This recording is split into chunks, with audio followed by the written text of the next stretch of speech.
이 국장님, 네. 지금 보수가 선거 전날까지 총 결집을 하는 그런 상황이에요. 네. 그래서 지금은 깜깜이 기간이어가지고 여론조사 결과가 발표가 되고 있지 않기 때문에 네. 저희들도 좀 답답하고요. 네. 또 유권자라든가 시청자님들도 답답하지 않겠나. 그렇다고 해서 지금 여론조사 자체를 안 하는 것은 아니고 아유, 엄청 하죠. 오히려 각 캠프에서는 더 많이 하고 더 많이 있는 하죠. 예, 실정 예. 아닙니까? 예, 예. 그래서 지금 양측에서 2, 3일 전에는 나름대로 선거 전략적인 차원에서 조금 뻥이라 할까요? 네. 부풀리기가 들어간 그러한 깜깜이 여론조사 결과들을 내놓고 네. 공방전을 벌이기는 합니다만 지금 국민의힘의 김문수 후보는 1일 날 의정부 유세가 끝난 뒤에 기자들과의 일문일답에서 골든 크로스가 넘었다.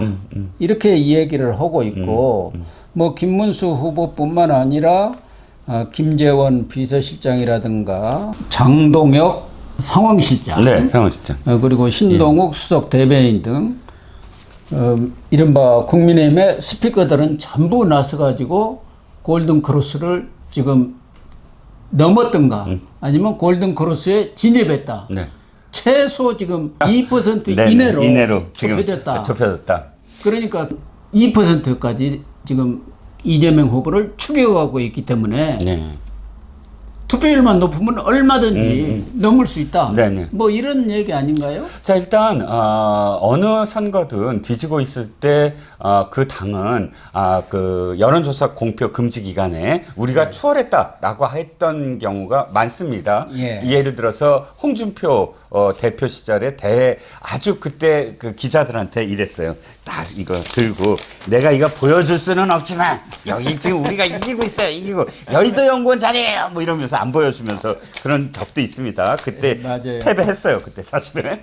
자, 그런데 그걸 감안하더라도 제가 오늘 좀 취재를 했는데 그 국민의힘 전 의원입니다. 지금 뭐 선거 열심히 뛰고 있는 의원인데 김용태 비대위원장으로부터 직접 들었다라고 하면서 아주 오차범위 내에서의 초접전이지만 골든 크로스 된 여론조사도 있다. 라고 얘기를 했답니다. 그래서 매일 조사를 하다 보니까 매일도 뭐 오전 오후 막 그럼요. 그 중에서도 또 일부 골든 크로스가 된 것도 네, 있고 네, 네. 바짝 따라 오차 붙는 것도 범위내로 있겠고. 추격하고 있는 것만은 사실 아니냐 그런 얘기죠. 예. 그래서 제가 뭐 그렇다고 이 여론조사가 맞다 뭐 이렇게 지금 말씀드리는 것도 아니고 왜냐면 내가 본 것도 아니고 들은 걸 들었으니까. 하지만 지금 김문수 후보가 골든 크로스가 됐습니다라고 얘기하는 건 지난번 홍준표 대표가 한 거와는 조금 다른 것 같아요. 일단 당 전체 분위기, 그러니까 당 지도부에서 어느 정도의 근거는 있는 것 같아요.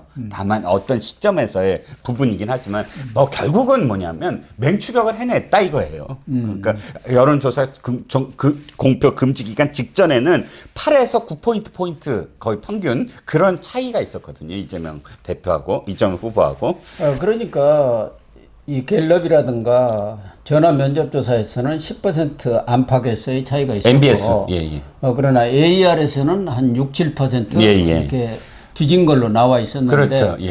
그동안에 뒤에도 이야기하겠지만 여러 가지 뭐 요인들이 이 깜깜이 기간에 터져 나왔단 말이에요. 이슈들이. 그것에 영향을 받아서 지금 바짝 추격하고 있다 그 얘기 아닙니까? 네, 그렇습니다. 뭐 그건 이제 이쪽 국민의힘 주장이죠. 주장이죠. 주장입니다. 사실 주장입니다. 근데 민주당 주장은 또 전혀 달라요. 거기 강훈식 상황실장이죠. 총괄 상황실장은 5% 이상 충분히 이기고 있고 큰 변화 없다. 다소 이재명 아들 문제라든가 유시민 발언 파문으로 영향을 받기는 했지만 그건 1, 2% 정도다. 이런 얘기를 지금 하고 있거든요.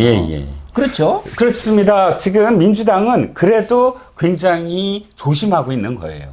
이를테면 예전 같으면은 우린 뭐 엄청 이기고 있어요라고 얘기할 수도 있는 분위기고 되게 뭐 춤도 추고 난리가 났었잖아요. 예. 근데 5% 정도다라고 얘기하는 건 물론 이상이라는 게 붙긴 하지만 굉장히 낮은 자세로 임하는 모습을 보이고 있거든요. 예. 실제로 그 직전까지는 한 8, 9%, 10% 차이가 있었던 여론조사도 있었기 때문에 밴드웨건 그러니까 아이고 우리 딱 3표가 부족합니다. 지지자 여러분 이 투표장에 꼭 나오세요. 우리 3표를 채워야 됩니다. 이 메시지를 일관되게 보이려면 실제로 이쪽은 조금이라도 좀 줄여야 되는 이쪽은 조금이라도 좀 늘려야 되는 양쪽의 속사정이 좀 있어 보입니다. 한쪽은 밴드웨건, 한쪽은 언더독. 네네. 그런 효과를 지금 노리고 있고 그래서 이재명에는 3표가 부족합니다. 네네. 3표가 하는 게 옛날에 문세표가 있었지 않습니까? 그래갖고 떨어져고 그걸 지금 얘기하는 거예요.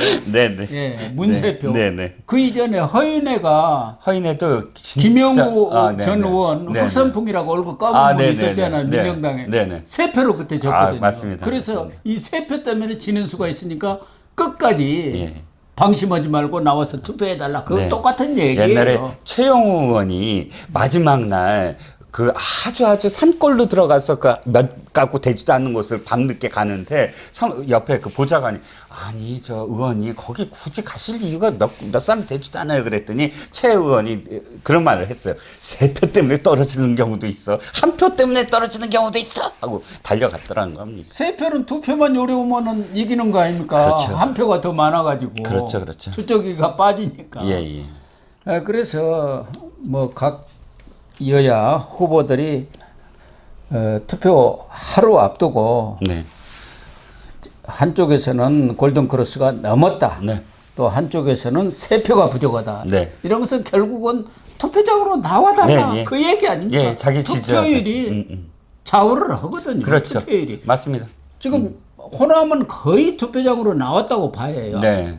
사전투표만 해도 50%가 넘은 것은 한 70% 이상 투표를 한 거예요.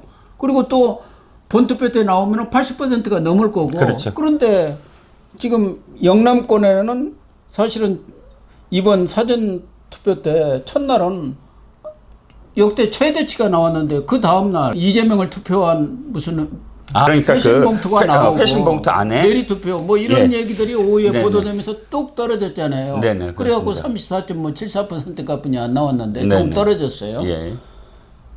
그 중에서도 앞서도 얘기한 대로 영남권은 더 낫단 말이에요. 네네.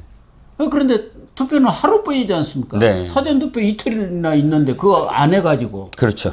그래 하루기 때문에 경우에 따라서는 무슨 일이 생길 수도 있고 그러니까 어쨌든 영남권에서 나오지 않으면 이길 수가 없는 거예요. 네. 투표율에 달렸고 특히 호남은 426만 분이 안 됩니다. 네. 영남은 1083만 명입니다. 그렇죠. 2.5배예요. 예. 그러니까 영남이 투표율이 높으면은 얼마든지 뒤집을 수 있다 그 얘기죠. 그렇습니다. 호남이 투표율이 높은 이유가 사실은 그 유권자 수 때문이거든요. 왜냐하면 자신들이 숫자가 적으니까 도리어 우리가 똘똘 뭉쳐서 한 사람이라도 더 나가야 그나마 지금 그 상쇄가 된다라는 생각이 그 옛날부터 갖고 있어서 정당 일체감이 가장 그 높은 지역이죠. 그래서 지난 2022년에 77.1% 아닙니까 투표율이. 그러니까 영남권에서는 이걸 훨씬 뛰어넘어야 합니다. 지금 네. 이번 선거에서 이기려면. 네네. 지난번에는 윤석열 후보가 당시로서는 여러 가지로 우세를 점하고 있었지 네. 않습니까? 엎을 것도 하고 네네. 뭐 카리스마도 좀 보여주고 네네. 또 추미애라든가 이런 사람들한테 그냥 혹독하게 당했다 뭐 이런 동정심도 있고. 네. 근데 지금은 그런 것이 없지 않습니까? 그런 그렇죠. 프리미엄이. 네네. 그러면 영남에서 많이 나와가지고 77.1은 어림도 없고 80%가 넘어야 이기는 거예요. 투표율이. 그런데 2022년 보면은 광주는 81.5, 전남 81.1, 전북 80.6입니다. 네. 그런데 대구는 78.7, 경북 78.1, 부산 75.3, 울산 78.1, 경남 76.4예요. 이것만 하더라도 한 4% 정도가 네. 뒤집니다. 그렇죠. 물론 또 현지에 이 투표율도 있지만 출향민들도 있지 않습니까? 네. 또 비슷하거든요. 그렇죠. 출향민이 많거든요. 네, 출향민이. 네, 네. 그렇기 때문에 영남에서 투표율이 높지 않으면 이길 길이 없어요.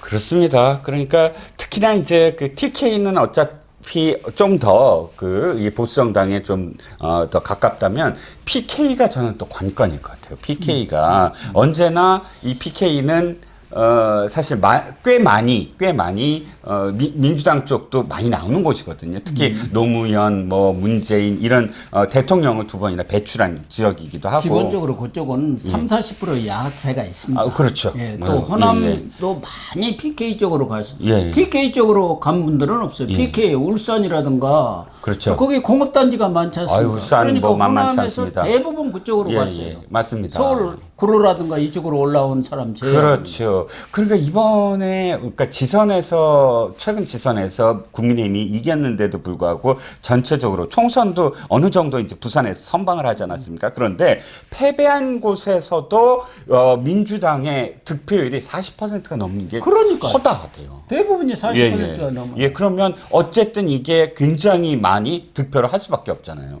미국처럼 무슨 한 주에서 위너 택시 올이 아니니까 그만큼 득표하는 게 다 반영이 되는 것이니까요.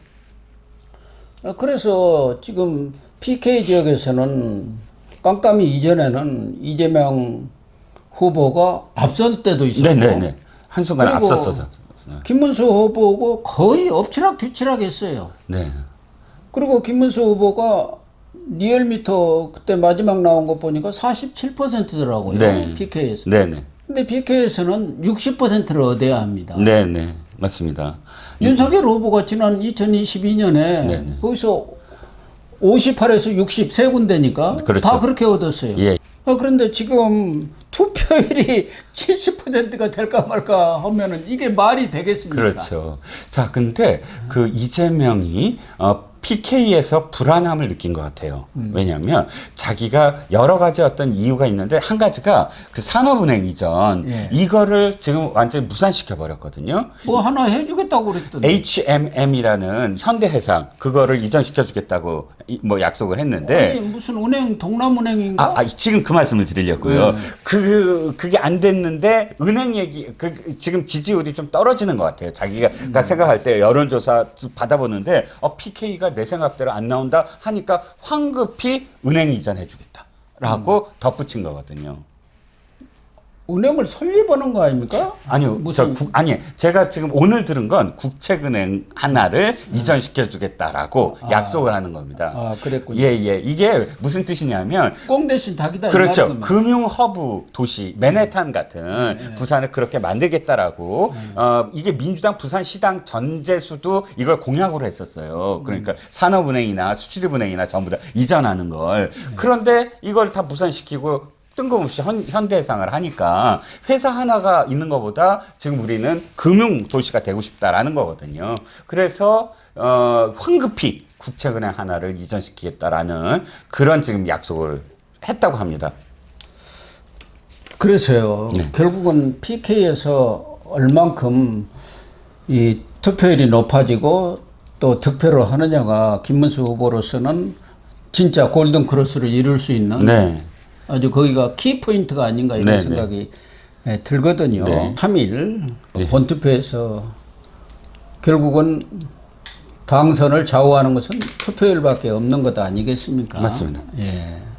다른 요인은 지금 이제는 없어요. 몇 시간 안 투표율을 높이는 것 외에는 다른 방법이 없어요. 호남은 이미 똘똘똘 뭉쳤기 때문에 이 TK가 많이 나와줘야만이 거기서 뒤집을 수 있는 거예요. 그리고 워낙 인구비가 많습니다. 그럼요. 기본적으로. 아까도 얘기했지만 호남과 영남은 한 2.5배 차이가 나니까요. 그렇습니다. 거기서 지난번 대선처럼 77.1%였는데 평균이 여기서 80% 이상 나왔다고 한다면 충분히 골든크로스가 되고 지금 어떤 뭐 보도를 보면은 김문수 후보가 7%가 앞선 그런 여론조사, 깜깜이 여론조사도 있더라. 뭐 하도 여기저기서 주장을 하니까. 주장이죠. 예, 주장을 하니까. 뭐 경우에 따라서 ARS라든가 그런 것들이 일시적으로 그런 게 나올 수도 있겠죠. 뭐 7%가 넘은 것도 있다 그런 말도 있으니까 어쨌든 지금 양측에서 서로 골든크로스가 넘었다든가 5% 앞서고 있다 이런 주장들은 지금 투표율을 높이기 위한 하나의 전략입니다. 그래서 궁극적으로는 투표율이 승부를 가른다. 당락을 가른다 이렇게 봐야 할 것 같아요. 네, 그렇습니다.